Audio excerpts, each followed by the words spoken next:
The Samsung Galaxy A56 is shaping up to be a powerful addition to Samsung's mid-range lineup, boasting the new Exynos 1580 processor, which has shown performance on par with the Snapdragon 888, Qualcomm's former flagship chip. This octa-core processor includes a mix of high-performance and efficient cores, allowing for balanced power and improved energy efficiency. It also integrates the Xclip's 540 GPU, based on AMD's RDNA 3 architecture, providing a substantial boost in gaming and graphic-intensive applications.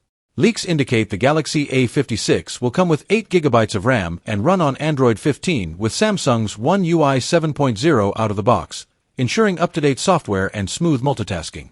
Additionally, camera improvements are anticipated, including a 50MP main sensor, alongside an ultra-wide and macro setup, potentially enabling high-quality photography across various lighting conditions.